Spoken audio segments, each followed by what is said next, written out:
A warm welcome to the Friday edition of Our City COVID-19 show. I am Vicky McCullum. These are your headlines for today. Health Department Head Dr. Keith Klutter says the public hospitals in the province have an adequate supply of dexamethasone.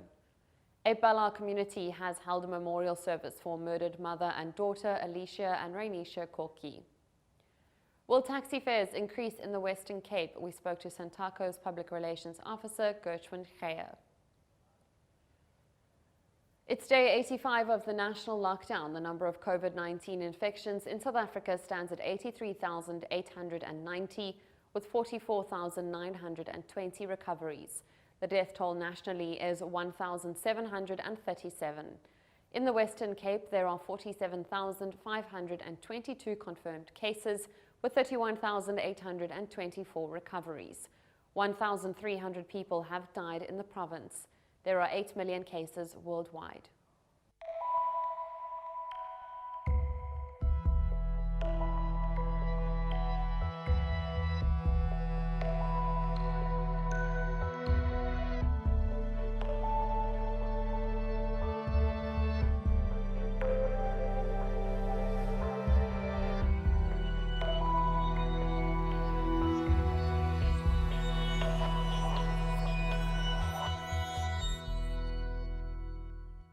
A massive backlog of 27,000 COVID-19 tests at the National Health Laboratory Services have been cleared, Premier Alan Winde has confirmed.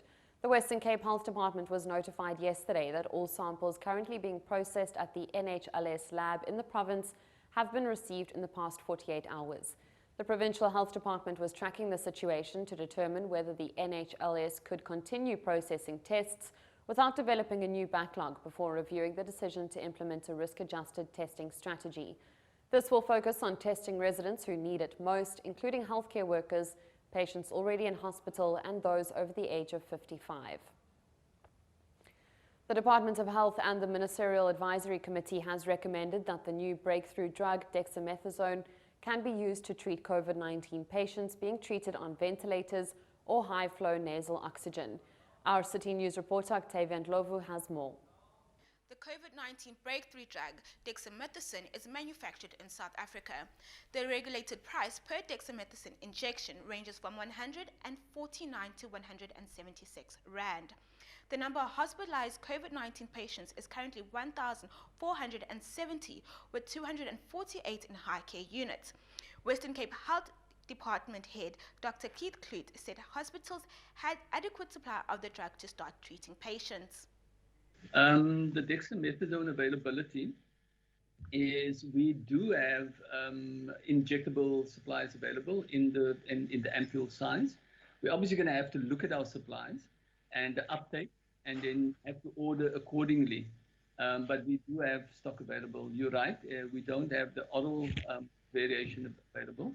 But our team is currently looking at availability, and as I said, the clinical guidelines team that's working on it is now looking at all the formulations and putting a clinical protocol together that will take into consideration substitution and availability of similar substances in accordance to what we want to achieve. A branch of the Health and Other Services Personnel Trade Union of South Africa has requested a meeting with Premier Alan Winde and the Provincial Health Department. The union has concerns over the suggested new testing criteria, individual staff risk assessments, and COVID-19 workplace risk plans.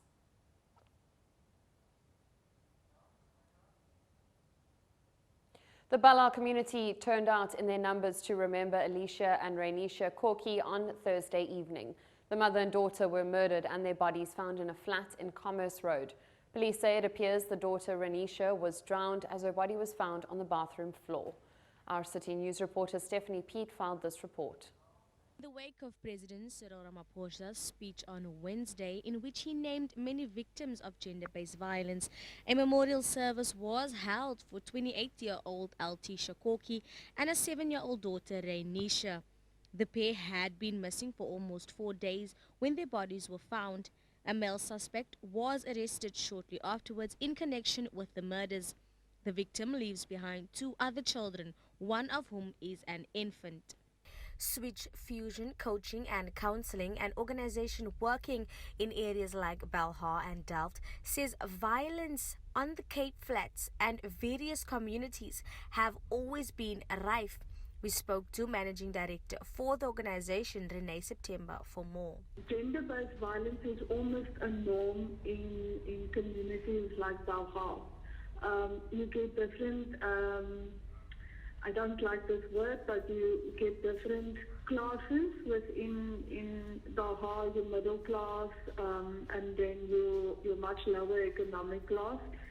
So it's violence against women and children are almost normalized and encouraged within the most impoverished areas of Belhar. We also know that gangsterism contributes to this.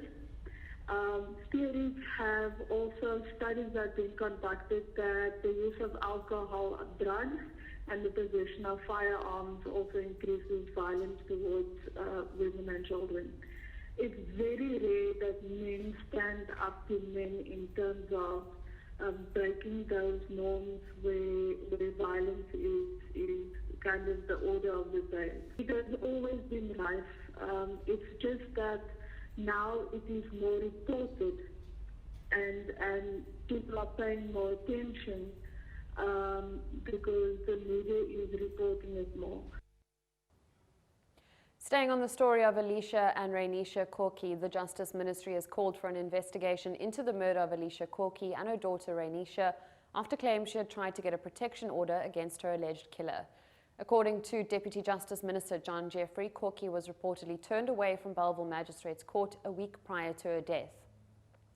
Jeffrey says an investigation by the Office of the Public Protector was necessary to establish the facts.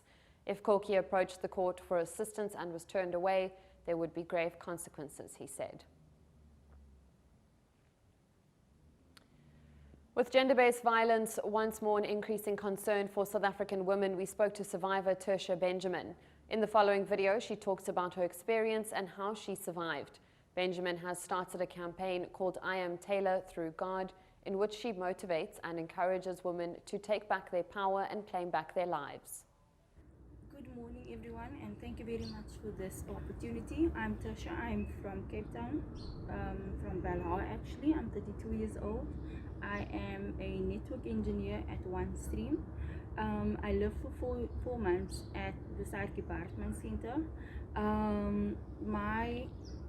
The ways that I was exposed to gender-based violence was throughout my childhood and also in different relationships. Basically from emotional abuse, physical abuse, mental abuse. So that is how I ended up in the shelter. Take a stand and take your life back, even if it means moving out to a place of safety or wherever you feel safe. Take that step and move on, because as long as you are going to live in that unhealthy relationship, you're going to be unable to grow. And if you do need anybody to reach out to you, or you need anybody to help you in any situation, I suggest that you would reach out to the different organizations that there is for us as women especially. And I so badly wish that the government or the government in a whole, that they could take more time for us as women, because gender-based violence has been a major thing in our country and not much has been done to protect us as women. I wish that they could make a much bigger noise than what they have been making for the COVID. So that is what I can say is, when you find yourself in a gender-based or a situation that you no longer feel like your self-worth has been lost, I want to say to you, take the courage and get up and aim and reclaim yourself, reclaim your life back, and you will see that life will start turning around for you. I just want to show you that this is basically what I'm trying to go at when I'm saying women are going to start reclaiming their lives, and we are going to kill gender-based violence. The long-term goal of Tertia's campaign is to ensure women continue to speak out against their perpetrators and to open up a safe haven for women and children. The aim of my campaign is basically the long-term goal for this is to open up a safe haven for women and children because I've realized that many of the safe havens in Cape Town, it's very full, so they can't accommodate many women. So that is my long-term goal. But for now, I'm trying to support women by giving them just some emotional or spiritual support, inviting them to have like interactions with me throughout the day. I'm tending to continue with my Facebook lives and my Instagram lives at the moment. But once COVID is done, I would like to start going out into the community and really reach out to women because I've noticed that that is a very big need in our community, especially where I am from. So that is basically the long-term goal and my short-term goal for now. We continue giving you the latest news from the city, province and around the world. When we come back, we will be looking into whether or not taxi fares will increase in the province and more. Stay with us.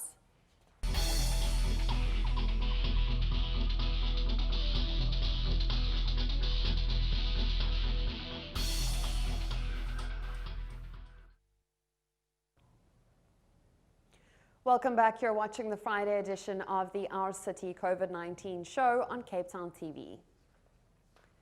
With taxi fares set to increase on the 1st of July, many commuters are anxiously awaiting news on what to expect.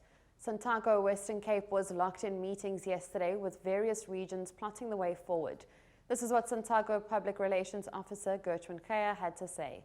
What we decided on was to leave it up to normally to the associations and the region itself to make their own decisions upon it because the province never interfered with the pricing or we never determined the fares. It was always up to the individual associations and the regions to make their own decisions on it. The ANC decide to stay with that decision that we previously had, but we encourage the regions and the associations not to increase, if they increase, not to increase by the 1st of July, but closer to the end of the year, like the norm, maybe September. That was our request, but we're going to leave it in the associations hands to decide. We also understand that it's a difficult situation for them.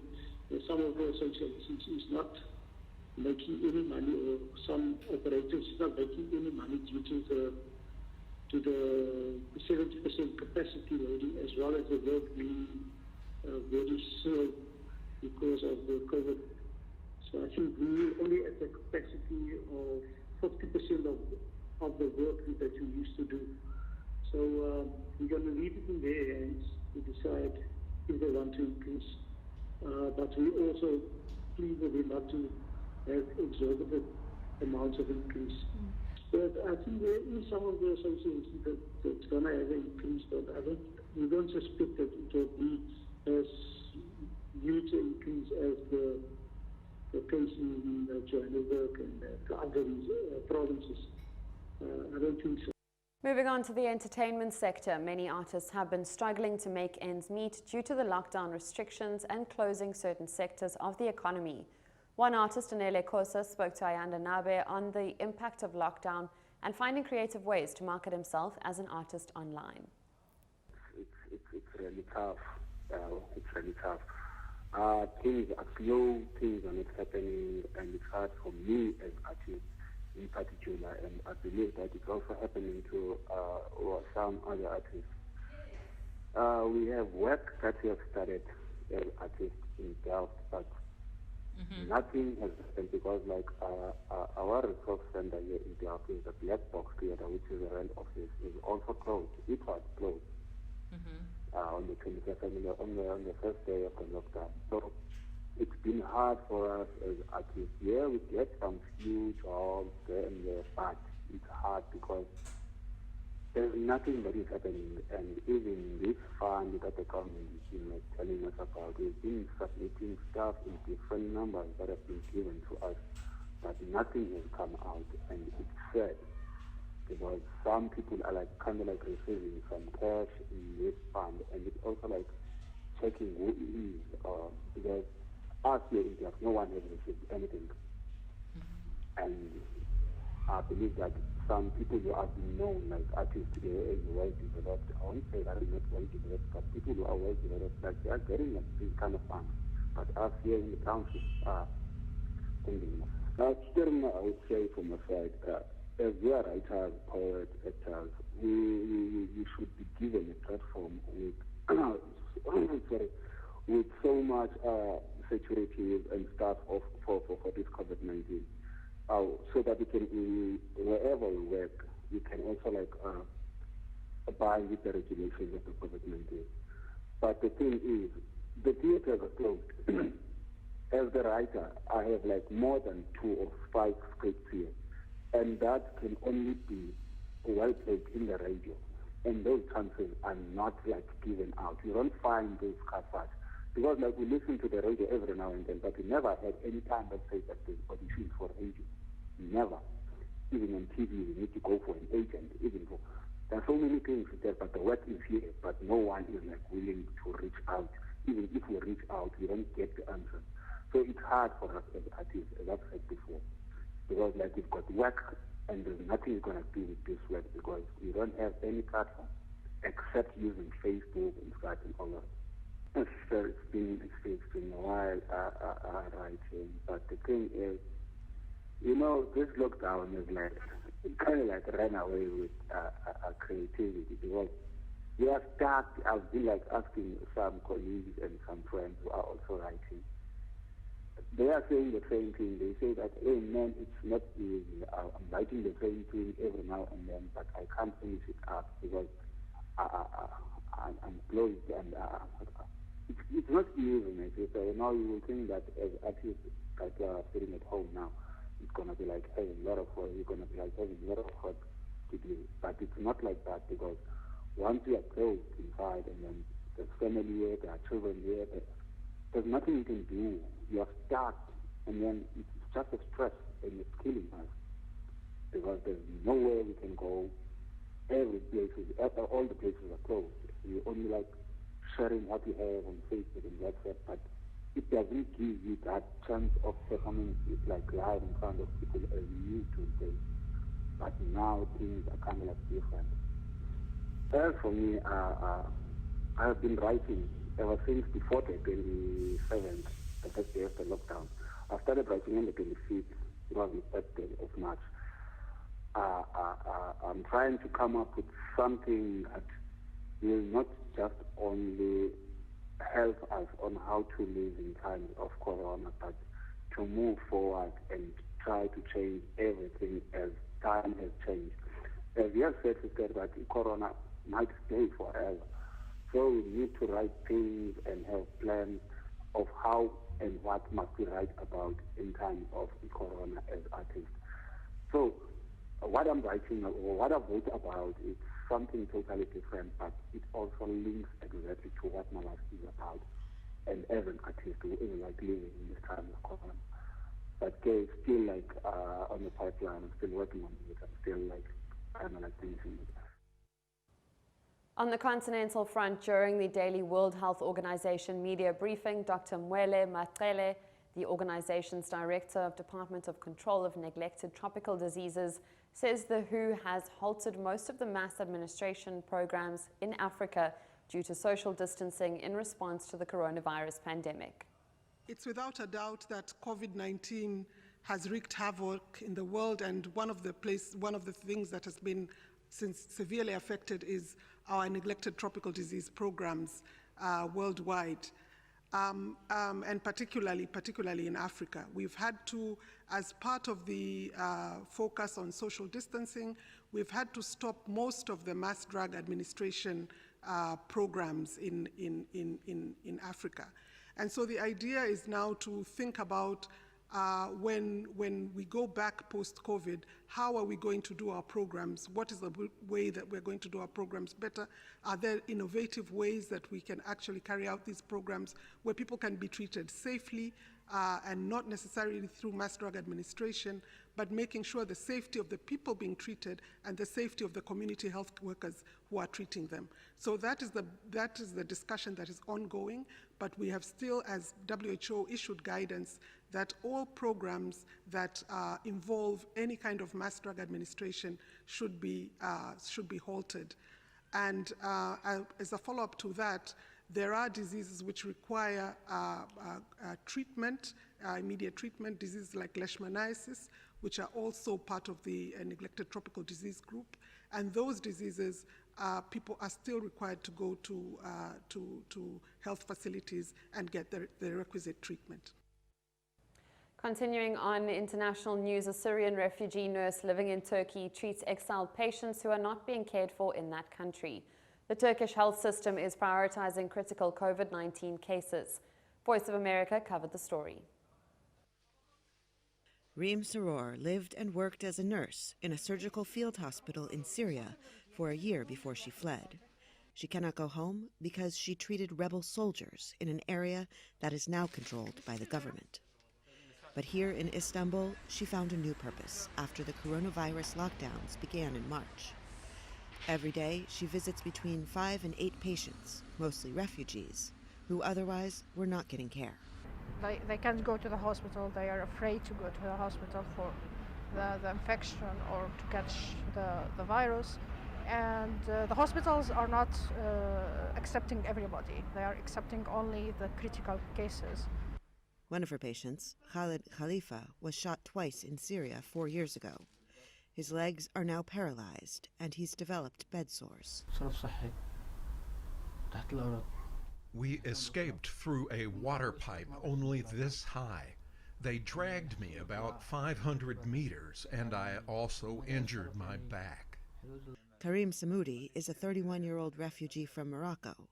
In recent weeks, he crossed into Greece before being shot on the street by a stranger and later deported back to Turkey. In Greece, they treated his leg, but now it is deeply infected and he cannot go to a hospital. How can I go to the hospital with nothing? They took my money, passport, documents. I have nothing left. Turkey hosts more Syrian refugees than any other country in the world, and Istanbul is its biggest city, with 16 million people. Saror reaches as many people as possible.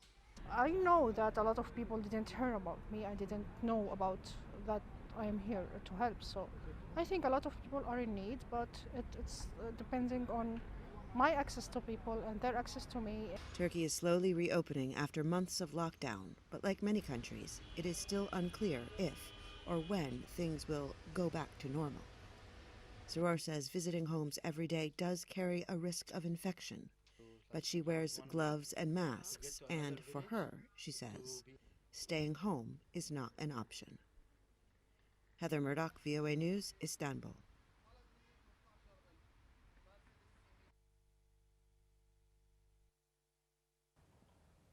Engineers at Northwestern University in Evanston in the United States are developing new technology for healthcare workers fighting on the front lines of the war against COVID-19. This is a report from Voice of America. On the sprawling campus of Northwestern University, down a long corridor in the school's Technological Institute, Josiah Hester is practicing safe social distancing in a mobile computing lab. He is part of a small engineering team developing technology to combat the COVID-19 pandemic. Right now we're working on what we call smart PPE, so smart personal protective equipment. You can think of this as face masks with tiny sensors in them to detect all kinds of things from symptoms of COVID to fatigue to even does this mask fit on my face? Am I wearing it properly?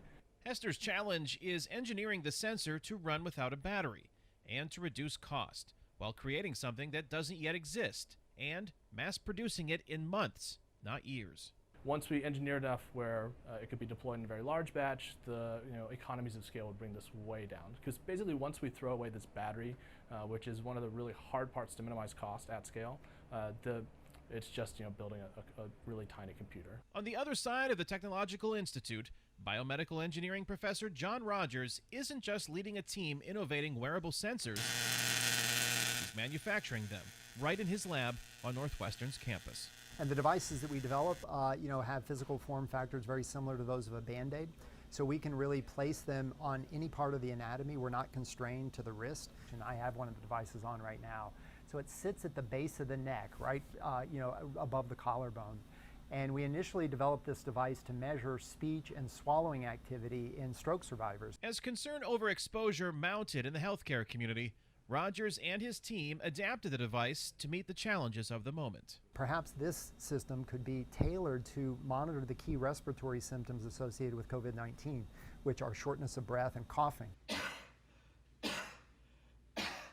In under 3 weeks, his team modified the device and deployed them in 2 Chicago area medical facilities, where they collect data analyzed by machine learning algorithms geared towards monitoring COVID-19 symptoms.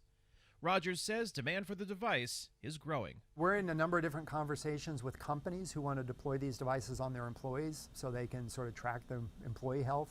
Which presents the next set of challenges, ramping up production. But we also have spin-out companies that serve as a vehicle for sort of a broader commercially oriented deployment that allows us to hit levels of scale that we just can't support with philanthropy and foundations and federal research grants. As he works to reduce the size of his PPE sensor, Josiah Hester is aware of the impact of his work on monitoring the virus and saving lives. The scientific challenge and the scientific impact that you can have is definitely turning this into something that could be a moonshot. No matter what, we'll end up with a lot of science that could be helpful later on in kind of building these types of protective devices. Devices which could further spin off new technology and applications that could have a lasting benefit beyond the healthcare sector, well after the COVID-19 pandemic ends. Kane Fairbaugh, VOA News, Chicago, Illinois.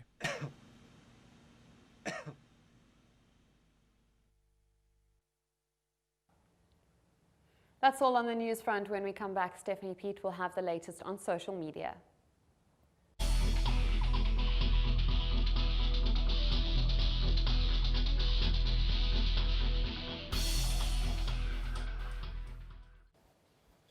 Welcome back. You're still watching the Our City COVID-19 show with me, Stephanie Pitt.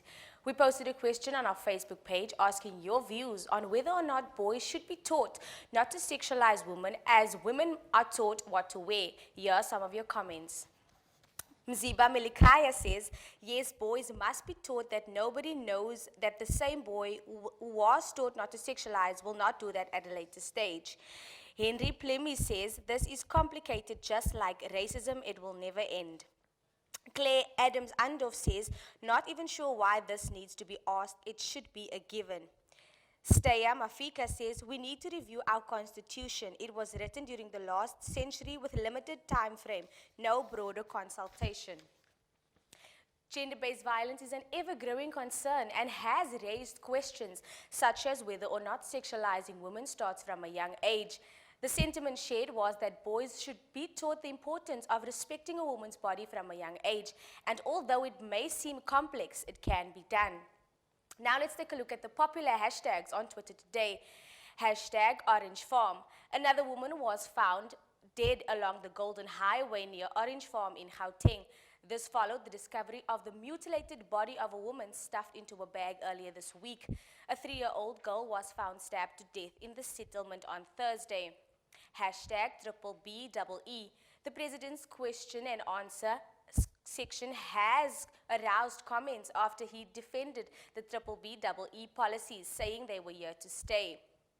Hashtag Father's Day. Yes, it's commercialism on steroids, but also a chance to celebrate the good fathers and the good men out there. We'd like to know your views on issues during this pandemic, so we'll be posting questions on our Facebook page daily, Our City CT. You can also follow us on Twitter at Our City CT. That's it from me, Stephanie Pitt. Please stay with us. After the break, Vicky McCullum will be giving you information on resources and places of safety you can use during this period. Stay with us.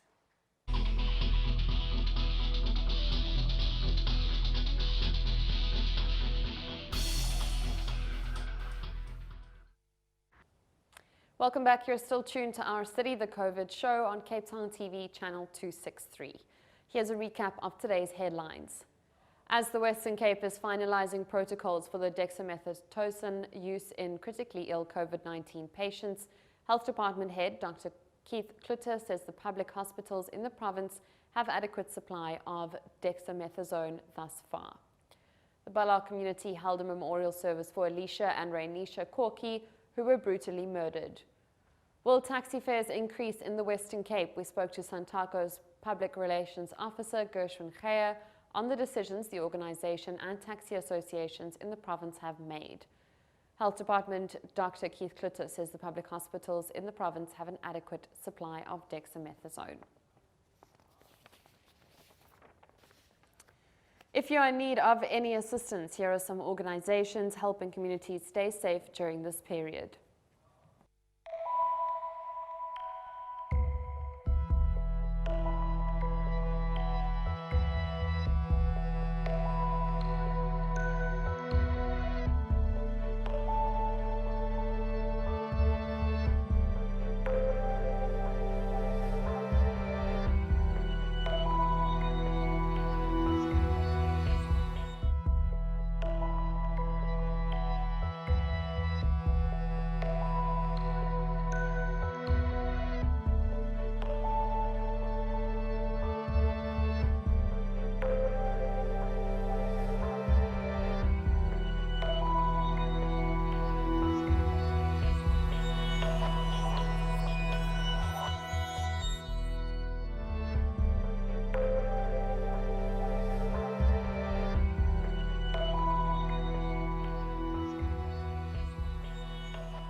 That's it from the Our City COVID-19 news show for today, but we will continue giving you the latest news on what's happening in Cape Town on our Facebook page at Our City CT and on Twitter at Our City CT. You can also get in touch with us via email, ourcity@capetowntv.org, or call us on 021 448 0448. From me, Vicky McCullum, and the Our City News crew, enjoy the weekend and see you next week.